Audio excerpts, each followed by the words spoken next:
Want to turn your cold prospects into long-term contracts? In this video, we'll be going over a 5-step framework to help you do just that. Close those big deals and keep crushing your quota.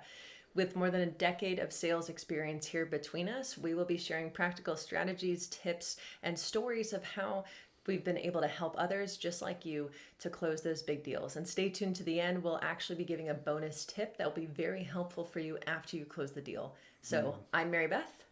What up, y'all? I'm Caleb. All right, let's dive in. Just for a little background in terms of especially B2B, which is where we'll focus doing an overview today.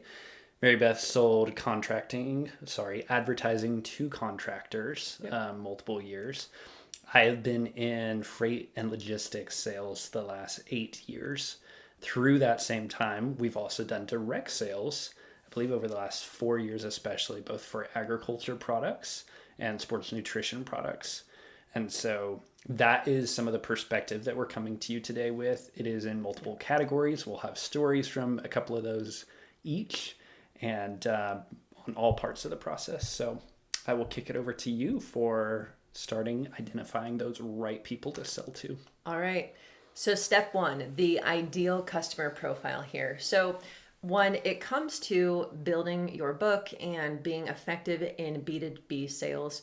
The first step you need to do is identify who your ideal customer profile is. So a few things that go into the ICP, as it is also called, is things like industry, company size, ARR, which stands for annual recurring revenue, or automated recurring revenue, depending on who you talk to, but buying triggers as well. So when it comes to industry, a quick thing that we think about is what type of industry is this person in and who is this person that I'm speaking with? So is it tech sales? Is it health and wellness? And also, is this the decision maker? That's something that we talk about quite a bit too. Yes. But the next one is going to be company size. And this is going to be, okay, am I talking to a brand new startup that just has maybe 5 to 10 people and they're all working and wearing all the different hats? Or am I speaking to someone who is a part of a company that has thousands and thousands of people and is well established? So you're going to have different discovery and objection handling with that as well. Automated recurring revenue. So that's going to just be how much money on an annual basis they have automatically revenue sharing in their company. And then buying triggers. Those are going to be things like new funding. Did they possibly get that recently? Has there been a merger or acquisition that's happened in the last bit? And has there been any restructuring in the organization? These are all things that just help you literally map out this ideal person, ideal client that you're speaking with, because it's going to help you speak to them much better. And a lot of tools that'll help with this, honestly, a quick Google search. You'd be shocked how much just doing that search can help you find things about the company. LinkedIn Sales Navigator is also a great one, along with Zoom Info and Crunchbase, also some good ones as well. Chatty G.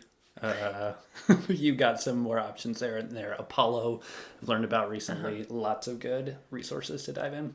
So once you have identified who you are selling to and you have your list of people to call, email, contact, then comes the prospecting and the cold reach out. And I will say, if there's anything that still to this day can get me nervous, and of all the things I talk to salespeople about, make them the most nervous and the thing they least like to do, it is the cold reach out.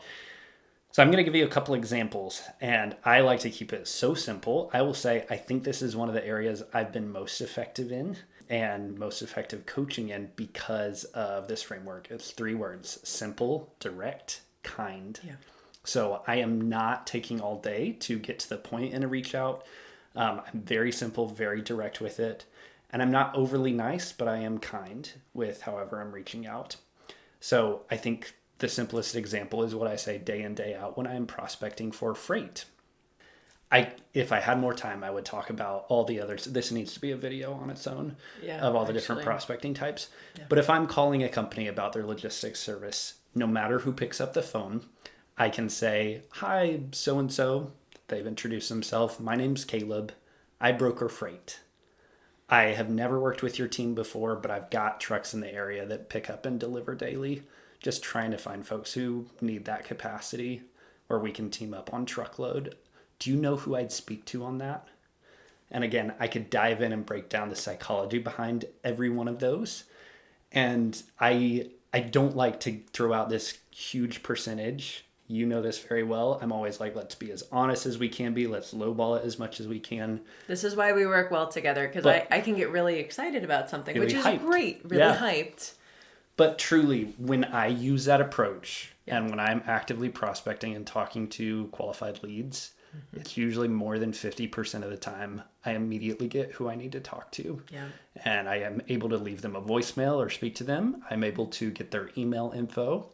And so again, we need to parse out that more fully in another video, but literally telling someone exactly who I am. They don't have to interview me and ask me a ton of questions. They know I'm being right up front with them. I'm not wasting time with them.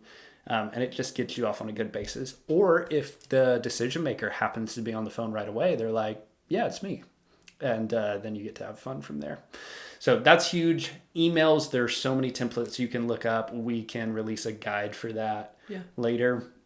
The other thing that I do often is LinkedIn reach outs when I'm building a network of people in that target market that I want to be prospecting in. And my reach out there, again, very simple. I make sure it's in the category of person I want to talk to. And then I say, hey, Mary Beth, comma, good to connect with you. And then I immediately send an audio text saying, hey, so-and-so, I saw this on your profile. Look forward to hearing more on you. Always want to reach out and see if there are ways we can team up, either directly or with referrals. So let me know who you look to connect with. And I'm always grateful for referrals. Here's my 1 and 2 areas I look for. And again, the number of times that I get people responding, oh my gosh, good to meet you, because they know why I'm reaching out. I'm not leaving it vague. I'm not sending paragraphs of stuff people have to sort through. It's just really effective. So those are a few tips for you. Yeah, and I think in today's day and age where it's so, chatty G, as we called it, but, AI and so many things are auto-generated, and having that personal touch, like the voice memos, you never know how far that can go. Or even I've heard personalized videos people will do sometimes in emails. And I know those can be a little bit more time consuming, but again, it's that personal touch. So obviously speak with your manager or whoever you're working with to work on that as well. All right, so step 3, discovery and qualification. So we're going to have to do another video just on this alone. This is such a bullet pointed overview for everything that we're talking about here. But when it comes to discovery and qualification, the main thing that I talk to people about as to why you do want to properly discover and qualify the person that you are speaking with is simple: to save time. When you work in sales, the most valuable asset that you have, one of them, I should say, a very high asset, is your time. I remember even when I first started, I'll just talk about myself, how I would be, talking with someone and my manager would, message me. She was listening in and she would say, hey, this guy's a tire kicker. You need to move on. And until I had enough calls and reps under my belt, wasn't able to fully grasp what that really meant. But either way, to save time is your main thing. And so a lot of questions you can use. We actually have a discovery guide that is in the description box that you are welcome to download. It is free. You can just go ahead and put your email in. The link will send you to the website page, and then we'll send it to you free of charge, just as another resource to add to your toolbox. So a few questions that I really like to ask are questions like, okay, so, John or whoever, in addition to you greenlighting how we can move forward, is there anyone else we need to involve in the conversation here? Big reason we ask that question is, how awful is it when you're at the very final stage and then out of the woodworks, out of seemingly nowhere, we need so-and-so we need so-and-so to talk to. And you're like, I just got all the way through here and thought this deal was closing. Yeah. So that's why this question can be really effective. Another great one when it comes to budget, I like to ask, what is your allotted budget to solve the XYZ problem that we just discussed? If they know it's a problem and you've uncovered it and they don't even have a budget to take care of this, that's an issue. And if they're not really seeing it as a need or important, you could go around that mountain as much as you want. But at the end of the day, some people, no matter how great a value you have or great with your product, if you've done enough qualifying, some people don't even have a budget to deal with it. So last one I'll cover here really quick is going to be the decision process. So when it comes to making that decision for everybody else, I like to ask the questions like, okay, so to kind of hone this in here, if you didn't do anything to solve this issue, how much are you losing? And that's a really good one. Another phrase I like to say, okay, let me paint the picture for you. When you do have our product at this amount, here's what it's going to look like over the next 12 months. And so those are just a few things that I will ask for the discovery and the qualifying phase. But again, the main point of it is to save you time so you can be on the phone or have an appointment with the right person. And throughout that too, active listening. That doesn't mean you have to be like a parrot and repeat everything that they say. But just, if they say something about a certain problem or issue that they have, so you say, okay, so in addition to what you just mentioned about, XYZ issue, what else is on your mind about this here? Because I want to hear about that. So active listening is another key part as well. And one thing we want to say too, please comment below. We would love to hear what's your biggest struggle that you're having in sales right now. The whole point of why we started this channel was we wanted to make it a community of salespeople who are cheering each other on, but also we want to create content that's only going to help. So comment below, also like and subscribe if you haven't as well, because that would be great too. Love it. So the next one, you really did start to hint at as well, but it's when you're presenting your solution, your value proposition. You hear a lot in our day. I'm going to keep this to a minimum right now, but once again, you will hear it from me dozens of times. The more you listen here or work with us, keep it simple. As simple and straightforward as you can. Keep it in the language of whoever you're speaking to. So if it's a good old boy who's a farmer in Alabama, that is going to be a very different conversation than a New York freight broker. Yeah. Right? And so you have to customize it to whoever you're speaking to. You want to use the language that they have been telling you as you're asking all the discovery questions Mary Beth went through. Again, we've got multiple resources on our site that we can link to in this video as well to help you in that process. I think the last thing I will mention, if you've got numbers, and especially if you've got third-party studies over your products, over your services, when you're presenting your value proposition, it's so powerful to put it in the words of that person.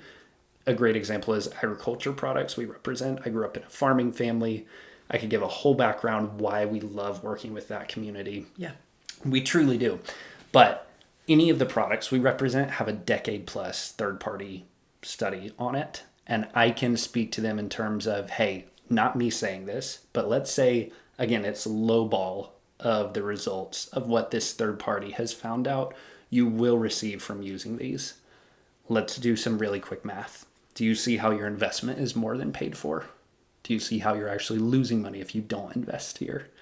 Those are great questions to ask and just powerful ways to not you be the one pushing, but you persuade by using those third-party references. Yeah. So, and sometimes with people, they need to actually see it laid out for them. What would happen if they didn't use your product? Here's what happens let me paint the picture if you don't do this today, because you mentioned XYZ issue that you guys are having. it's good.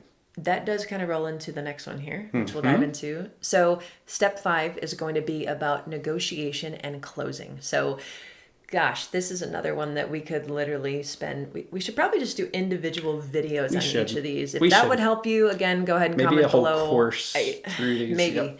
That's a little teaser that's in there, but I like it. But okay, so when it comes to negotiation and closing here, a lot of times when you get to the negotiation part, and the biggest thing we hear is, how do I overcome objections in the midst of the negotiation? Well, I always challenge people, if you all of a sudden are coming up and hitting all of these different walls as you are trying to negotiate or starting to push for that close, there is a potential that the discovery in the beginning was not done properly. And so again, I would highly recommend you check out that discovery guide we created. There's a lot of great questions in there that can help you with this. But the biggest thing I like to tell people at the end of the day, objections aren't roadblocks. They're actually nuggets about what the prospect cares about.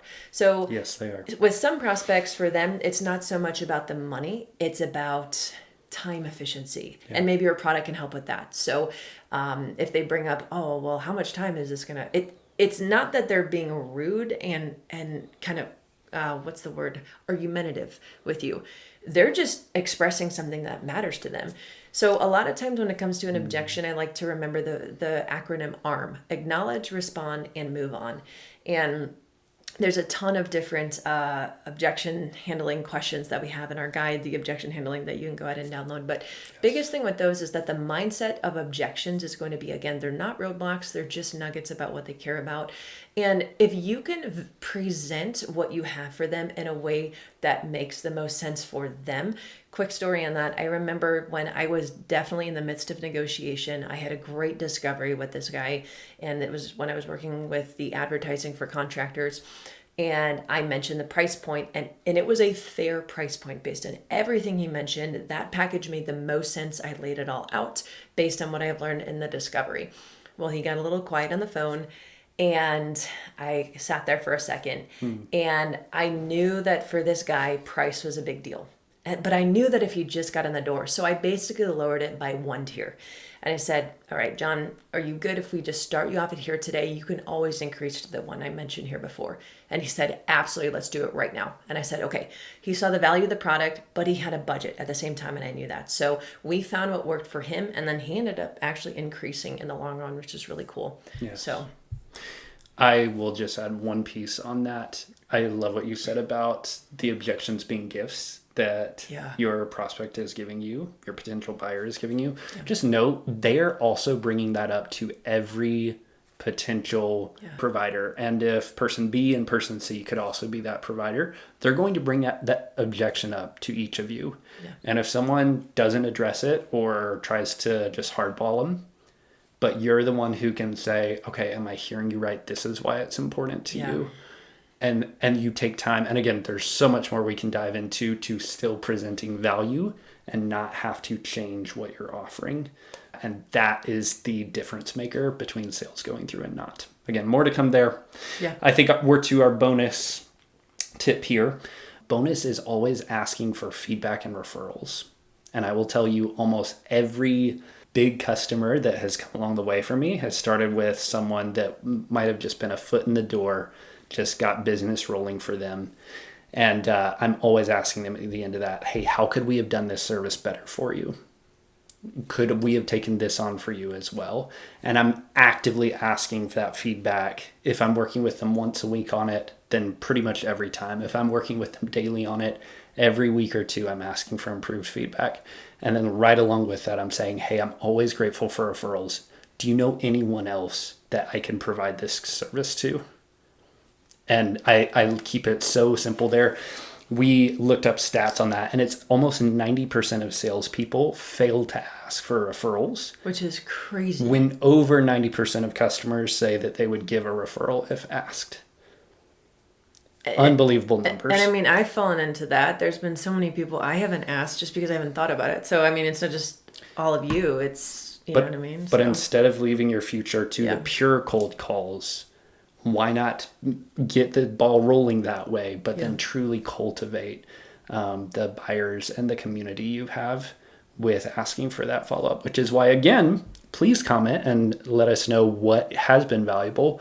What do you need us to detail more on here? And we'd love to respond there. So just a quick recap of everything that we learned here today. We talked about the ideal customer profile, ideal avatar and targeting, multi-channel prospecting when it comes to reaching out to your potential people, discovery and qualification, and how it's really one of the most important, if not the most important part of your call to avoid some of those negotiation issues and objection handling at the end, solution presenting and value mapping, and then a little bit more about how to just ask for referrals and to overcome that crazy stat of how almost 90% of people don't ask and over 90% of customers would give that referral. So again, go ahead if you want to look in the description below. We do have that objection handling guide as well as the discovery questions as well. Please share this if it's valuable for you and comment how we can continue to make this more valuable. All right, guys. See you next time. See you. Bye.